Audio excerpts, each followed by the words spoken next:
DHS가 이민자 신원 파악을 위해 홍채 스캐너 사용을 대폭 확대하고 있습니다. IC는 구금한 이민자들의 생체 정보를 대규모로 수집, 축적하고 있어 우려가 커지고 있습니다. 연방정부가 아동투자 계좌 전용 애플리케이션을 출시합니다. 연방정부가 $1,000를 지급해 자산 형성을 지원하는 제도로 최대 한도까지 꾸준히 납입하면 28년 뒤 최대 $190만 규모로 불어날 수 있습니다. 정부가 자녀 양육비를 장기 체납한 부모들을 대상으로 여권을 강제 취소하는 강력한 단속을 펼치고 있습니다. 다음 달부터는 대상을 확대해 수천 명에 달하는 양육비 미납 미국인의 해외 출국길이 막힐 것으로 보입니다. 월드컵 개막이 2주 앞으로 다가온 가운데 뉴욕과 뉴저지주 검찰이 월드컵 티켓에 대한 바가지 의혹을 들여다보기 위해 피파에 대한 조사에 착수했습니다. 유엔 산하 세계 기상기구는 내년에 지구 평균 기온이 역대 최고 기록을 다시 쓸 수 있다는 전망을 내놨습니다. 북극의 온난화 속도도 빠르게 진행돼 북극 기온이 최근 평균보다 2.8도 높을 것으로 내다봤습니다. 이상은 오늘의 주요 뉴스입니다. 시청자 여러분 안녕하십니까? KBN 뉴스입니다. DHS가 이민자 신원 파악을 위해 홍채 스캐너 사용을 대폭 확대하고 있다고 합니다. IC는 구금한 이민자들의 생체 정보를 대규모로 수집 축적하고 있어 우려가 커지고 있습니다. NPR 보도에 따르면 국토안보부는 최근 홍채인식 전문업체 BI2 테크놀로지스와 $2,500만 규모의 계약을 체결했습니다. 지난해 가을 맺었던 기존 계약 규모보다 5배 이상 증가한 액수입니다. DHS는 계약을 통해 1,500대 이상의 홍채 스캐너와 모바일 애플리케이션, 그리고 홍채 데이터 저장 데이터베이스 접근권까지 확보한 것으로 전해졌습니다. 홍채는 사람마다 고유한 무늬를 지니고 있어 지문처럼 신원 확인에 활용되는 대표적인 생체 정보입니다. DHS는 NPR에 보낸 성명에서 IC 요원들은 이민 단속 및 추방작전 과정에서 대상자의 신원과 배경을 정확하게 확인하기 위해 홍채 인식 기술을 사용하고 있다고 밝혔습니다. 이 기술이 실제 단속 현장에서 어떻게 활용되는지를 보여주는 사례도 공개됐습니다. 베네수엘라 출신 여성 노렐리 메이아스 카세레스는 지난해 가을 시카고 자택에서 가족과 함께 잠을 자다가 연방 이민 단속 요원들의 급습을 받았다고 NPR에 증언했습니다. 당시 블랙호크 헬리콥터를 동원한 대규모 단속 작전이 벌어졌으며 무장 요원들이 총을 겨눈 채 집 밖으로 나오라고 명령했습니다. 메이아스는 충격으로 실신했고 정신을 차린 뒤에 요원들이 자신의 얼굴을 스마트폰으로 촬영했다고 말했습니다. 그는 울어서 눈이 부어 있었는데 요원들이 눈을 크게 뜨라고 요구했다며 카메라를 향해 눈을 뜨자 곧바로 신원이 확인됐다고 밝혔습니다. 그는 망명 신청이 계류 중이었지만 결국 구금된 뒤 추방돼 현재 베네수엘라에 머물고 있습니다. 시카고대 이민자 권리 클리닉 책임자 니콜 할렛 교수는 단순 얼굴 촬영이 아니라 홍채 스캔이 이뤄졌을 가능성이 높다고 주장했습니다. 연방정부가 아동투자계좌 전용 앱을 출시합니다. 미국에서 태어난 아동에게 연방정부가 $1,000를 지급해 자산 형성을 지원하는 제도인데요. 백악관은 최대 한도까지 꾸준하게 납입하면 28년 뒤에 최대 $190만 규모로 불어날 수 있다고 설명했습니다. 월스트리트저널은 수백만 미국인이 자녀 명의의 트럼프 계좌를 관리할 수 있는 앱이 오늘 출시된다고 보도했습니다. 트럼프 계좌는 아동을 위한 개인 퇴직 계좌 형태의 저축 계좌입니다. 계좌 내 자금이 세금을 미룬 상태로 불어나는 점에서 기존 IRA와 유사하지만 납입과 인출, 자금 사용 조건 등 세부 규정은 차이가 있습니다. 또한 자녀가 만 18세가 되기 전까지는 계좌 자금을 사용할 수 없습니다. 계좌 개설 대상은 사회보장번호를 가진 아동입니다. 2025에서 28년 사이에 출생한 미국 시민권자는 정부로부터 $1,000의 초기 지원금을 받을 수 있습니다. 부모와 친척, 지인, 고용주 등이 합산해 연간 최대 $5,000까지 입금할 수 있습니다. 출시 초기 기본 투자 상품은 S&P 500 상장 지수 펀드이고 이후 다양한 광범위 지수형 상품이 추가될 예정입니다. 이 정책은 지난해 제정된 대규모 감세법인 하나의 크고 아름다운 법안에 따른 것입니다.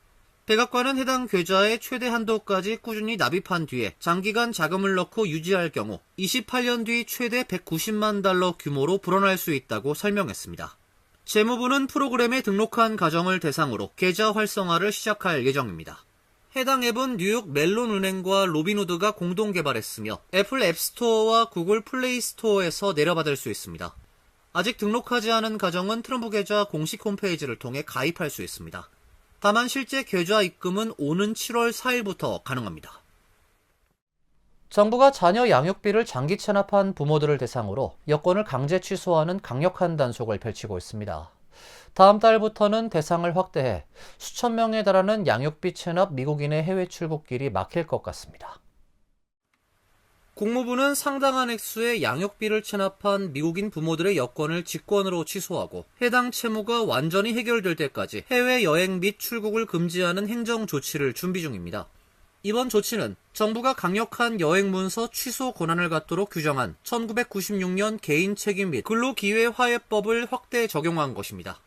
이미 지난 8일 발효된 개정 규칙에 따라 10만 달러 이상의 양육비를 체납한 부모들의 여권이 1차로 취소된 바 있습니다. 당국은 6월 1일부터 단속 기준을 한층 강화하여 체납액이 7만 5천 달러 이상인 미납자들을 대상으로 여권을 본격 취소할 예정입니다. 국무부의 이번 여권 무효화 조치로 영향을 받게 될 정확한 미국인 수는 아직 불확실하지만 초기 단계에서만 수천 명에 달할 것으로 추산됩니다. 정부 관계자는 체납자 규모가 워낙 방대하기 때문에 정책을 단계적으로 확산해 나갈 것이라 밝혔습니다. 가장 먼저 타깃이 된 10만 달러 이상 체납자군은 미 전역에서 50명 미만인 것으로 파악됐습니다. 그러나 다음 달부터 7만 5천 달러 이상 체납자로 범위가 넓어지며 궁극적으로는 법적 기준치인 2,500달러 이상의 양육비를 미납한 비양육부모 350만 명 전원에게 이 제도가 확대 적용될 방침입니다. 다만 여권 취소 통보를 받더라도 구제를 받을 수 있는 길은 열려 있습니다. 미납부모가 연방보건부와 합법적인 양육비 분할 납부 계획을 체결하고 합의에 서명할 경우 여권 취소 및 거부 조치를 일시적으로 회피할 수 있습니다. 저소득층의 식량 불안이 코로나19 팬데믹 초기보다 악화했다는 조사 결과가 나왔습니다. 주식과 주택가격 상승 혜택을 본 고소득층과 달리 고물가와 정부 지원 축소의 부담을 크게 받으면서 K자형 경제 양극화가 뚜렷해지고 있다는 분석입니다. 뉴욕 연방준비은행이 어제 발표한 소비자 기대조사 보고서에 따르면 지난해 10월과 올해 2월 실시한 조사에서 가구의 22.1%가 지난 1년간 최소 한 번 이상 식량 불안을 겪었다고 답했습니다. 코로나19 팬데믹 초기였던 2020년 4월에 19.3%를 웃도는 수치입니다. 식량 불안은 재정적 이유 등으로 충분하고 건강한 식품을 안정적으로 확보하지 못하는 상태를 뜻합니다. 식량 불안은 특정 계층에 더 집중됐습니다. 유색인종과 저소득, 저학력 가구, 자녀를 둔 가구에서 식품 확보에 어려움을 겪는 비율이 상대적으로 높았습니다. 최근 3개월 동안 충분한 식품을 구하지 못했거나 자녀가 끼니를 거른 적이 있다고 답한 가구의 비율은 2020년 6월 4.0%에서 올해 2월 10.0%로 높아졌습니다. 연소득 5만 달러 미만 가구는 같은 기간 6.7%에서 19.7%로, 비백인 가구는 4.5%에서 19.1%로 상승했습니다. 고졸 이하 가구도 5.6%에서 19.3%로 크게 올랐습니다. 연구진은 이를 K자형 경제의 단면으로 해석했습니다. 자산을 보유한 고소득층은 주가와 주택가격 상승으로 순자산을 늘리고 있지만 중저소득층은 식료품과 주거비 등 생활비 부담을 감당하기 위해 저축을 줄이고 있다는 것입니다. 여기에 누적된 인플레이션과 팬데믹 기간 확대됐던 저소득층 지원 종료가 겹치며 취약계층의 부담은 더 커졌습니다. 실제로 식료품 가격은 2020년 이후 누적으로 25% 이상 급등했습니다. 식량 부족을 경험한 가구일수록 향후 재정 상황에 대한 전망도 어두웠습니다. 앞으로 1년 뒤 가계 형편이 나빠질 것이란 응답은 좋아질 것이란 응답보다 32.5%포인트 높았습니다. 저소득 가구의 41.5%는 내년에도 식비 마련에 어려움을 겪을 것이라고 답했습니다. 파이낸셜 타임스는 저소득층의 식품 관련 어려움이 빠르게 커지고 있다며 이는 양호한 경제 지표에도 소비자 심리가 부진한 배경 중 하나라고 전했습니다. 월드컵 개막이 2주 앞으로 다가온 가운데 뉴욕과 뉴저지주 검찰이 티켓 가격에 대한 바가지 의혹을 들여다보기 위해 피파에 대한 조사에 착수했습니다. 스포츠 전문 매체 ESPN에 따르면 뉴욕과 뉴저지 법무장관들은 공동 성명을 통해 피파에 소환장을 보냈다고 발표했습니다. 피파의 티켓 정책에 따른 바가지 의혹 보도가 조사의 배경입니다. 일부 티켓 구매자들이 당초 예약한 좌석이 아닌 다른 좌석을 받은 데 대한 불만에 대해 피파가 설명하도록 한 것입니다.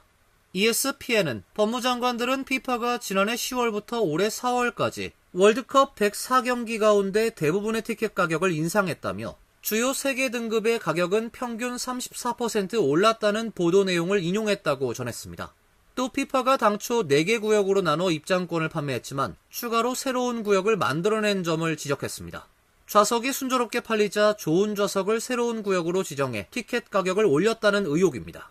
조사 대상 경기는 뉴저지 메트라이프 스타디움에서 열릴 예정인 8개 경기에 집중된 것으로 전해졌습니다.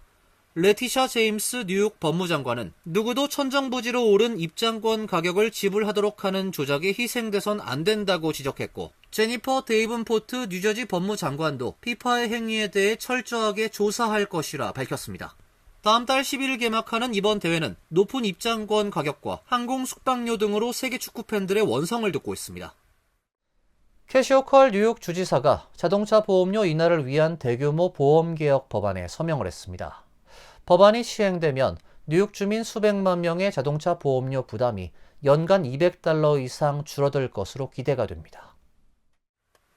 뉴욕주의 평균 자동차 보험료는 연간 약 $4,000로 전국 평균보다 $1,500 이상 높은 수준입니다. 빈번한 보험 사기와 과도한 소송, 제도적 허점 등이 보험료 급등의 핵심 원인으로 꼽히고 있습니다. 특히 고의로 교통사고를 유도하는 스테이지드 크래시 등 조직적 보험 사기로 인해 운전자 1인당 보험료가 연간 최대 $300까지 추가 부담되고 있는 것으로 추산됐습니다.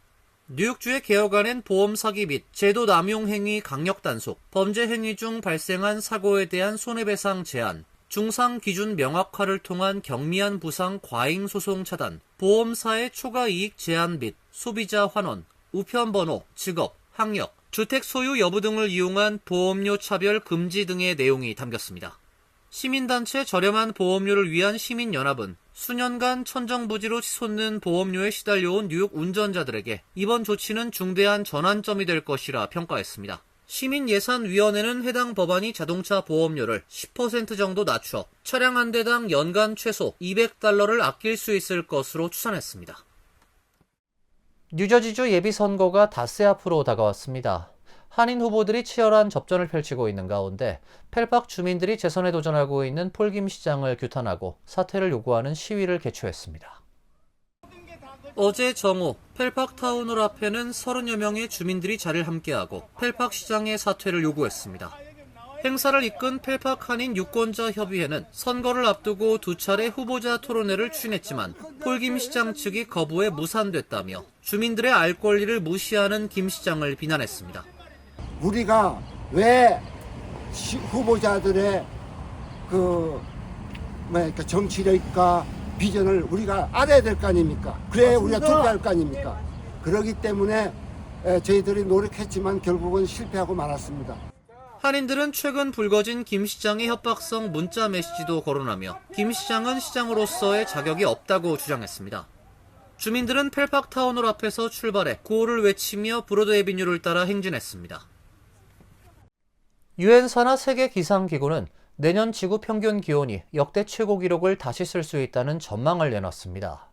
북극의 온난화 속도도 빠르게 진행돼 앞으로 5차례 겨울 동안 북극 기온이 최근 평균보다 2.8도 높을 것으로 예상했습니다. 가디언은 오늘 영국 기상청이 작성한 새 보고서를 통해 2026에서 2030년 사이 최소 한 해가 2024년을 넘어 관측 사상 가장 더운 해가 될 가능성이 86%라고 밝혔다고 보도했습니다. 보고서는 같은 기간 5년 평균 기온이 산업화 이전보다 1.5도 이상 높을 가능성도 75%로 제시했습니다. 1.5도는 국제사회가 파리 기후협정에서 지구온난화 피해를 줄이기 위해 설정한 핵심 기준선입니다. 가장 이른 기록 경신 시점으론 내년이 거론됩니다. 올해 말 엘니뇨가 발생할 가능성이 커지면서 그 여파로 내년에 지구 평균 기온이 다시 최고치를 찍을 수 있다는 것입니다. 엘니뇨는 태평양의 바람과 해수면 온도 변화로 바다에 축적된 열이 대기 중으로 방출되는 자연적 기상현상입니다. 엘니뇨가 강하게 나타나면 이미 온난화가 진행 중인 지구의 평균 기온을 추가로 끌어올릴 수 있습니다. 미국 해양대기청의 최신 전망에 따르면 올해 12월부터 내년 2월 사이 엘니뇨가 나타날 가능성은 96%로 예측됐습니다. 강도가 매우 센 슈퍼 엘니뇨가 될 가능성도 35%로 제시됐습니다. 북극의 온난화 속도도 빠르게 진행될 전망입니다. 보고서는 앞으로 5차례 겨울 동안 북극 기온이 최근 평균보다 2.8도 높을 것으로 내다봤습니다. 이는 북극이 전 세계 평균보다 3배 이상 빠른 속도로 따뜻해지고 있음을 보여주고 있습니다. 강수 패턴도 달라질 것으로 예측됐습니다. 앞으로 5년 동안 5에서 9월 기준으로 북유럽과 사헬, 알래스카, 시베리아는 평년보다 더 습해질 가능성이 크고 아마존은 더 건조해질 가능성이 있다고 전망했습니다. WMO는 화석연료 사용으로 인한 이산화탄소 배출이 계속 늘면서 더 많은 열이 지구에 갇히고 폭염과 가뭄, 폭풍, 홍수 같은 극단적 기상이 더 잦아지고 있다고 지적했습니다. 이어서 간추린 소식입니다. 연방무역법원이 어제 연방대법원이 불법으로 판결한 1,660억 달러의 관세 환급 지원과 관련 로드니 스콧 세관국경 보호국 국장의 청문회에 출석할 것을 명령했습니다. 무역법원은 지난 2월 대법원의 관세 환급 판결 뒤 며칠 이내에 환급 절차를 시작하도록 강제하는 첫 번째 조치를 취했습니다. 그러나 정부의 환급 시스템은 모든 수입업자가 국제경제비상권법에 따라 부과된 관세로 납부한 세금을 돌려받을 수 있도록 허용하지 않고 있습니다.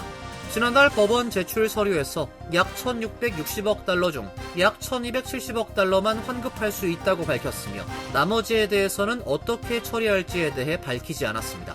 무역법원은 청문회를 개최하고 세관의 법원 명령 이행 예상 시점에 관한 법원의 질문에 답변하도록 명령했습니다. 앞으로 뉴욕주에서 1년간 과속 단속 카메라에 16번 이상 적발된 운전자는 차량의 속도 제한 장치를 설치해야 합니다. 캐시 호컬 주지사는 주 예산안의 일부로 포함된 해당 법안에 서명을 했습니다. 호컬 주지사는 도로 안전을 강화하기 위해 뉴욕주의 이른바 초과속 운전자들을 집중적으로 단속할 것이라며 차량에 설치하는 속도 제한 장치는 GPS 기술을 사용해 속도를 추적하고 운전자의 과속을 방지한다고 전했습니다. 만약 속도 제한 장치를 무시하고 운전자가 과속할 경우 1,500에서 2,500달러에 달하는 벌금이 부과됩니다. 1년간 과속 단속 건수가 16건을 넘었는데도 45일 이내에 속도 제한 장치를 설치하지 않으면 차량 등록이 정지될 수 있습니다. 캐시 호컬 뉴욕 주지사는 어포더블 하우징과 교통, 공공인프라 사업 추진을 가속화하기 위한 법안 패키지 렛댐 빌드에 서명했습니다. 호컬 주지사는 뉴욕은 너무 오랫동안 필요한 주택과 인프라를 제때 짓지 못했다며 불필요한 규제와 복잡한 절차를 줄여 더 빠르게 건설할 수 있도록 해야 한다고 강조했습니다. 이에 따라 일부 프로젝트의 환경심사 절차를 간소화하고 공공기관이 설계와 시공을 동시에 진행할 수 있는 디자인 빌드 방식 적용 범위를 확대합니다. 주 정부는 중복 환경 심사를 줄이고 행정 절차를 단순화해 주택 건설 기간을 최대 2년 단축하고 뉴욕시 기준 유닛당 최대 82,000달러의 건설 비용 절감 효과가 있을 것으로 기대하고 있습니다. 뉴저지 연방법원은 지난 21일 포트리에 거주하는 한인 물리치료사 김태진 씨에게 적용된 의료사기 공모 혐의에 대해 유죄 판결을 내리고 징역 1년 1일과 보호관찰 2년, 220만 달러 배상금 지불 등을 명령했습니다. 검찰은 김 씨가 지난해 6월 법원에서 의료사기 공모 혐의에 대해 유죄를 시인했다고 밝혔습니다. 검찰은 김 씨와 공범들은 지난 2019년 10월부터 2022년 6월까지 의료사기 계획에 가담해 엠트랙 직원들에게 현금을 지급하고 그들의 개인정보 및 보험 정보를 이용해 허위 청구를 했다 밝혔습니다. 검찰은 김 씨와 관련된 청구권에 대해서는 약 225만 달러가 지급됐다고 덧붙였습니다. 김 씨를 포함한 19명이 기소됐고 모두 의료사기 공모 혐의에 대해 유죄를 인정했습니다. 환율과 증권 소식입니다.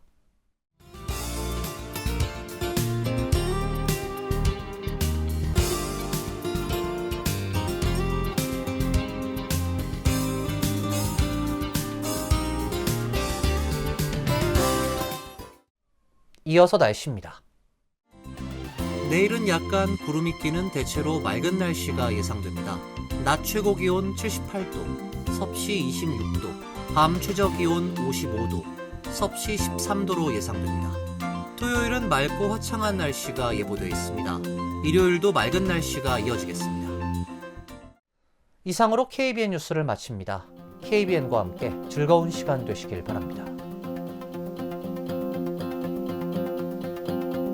동부 최대 한인방송 KBN이 제작하는 KBN 뉴스는 웹사이트 mykbn.com 그리고 유튜브와 페이스북에서 다시 보실 수 있습니다. 좋아요, 구독, 알림 설정은 뉴스 제작에 큰 도움이 됩니다.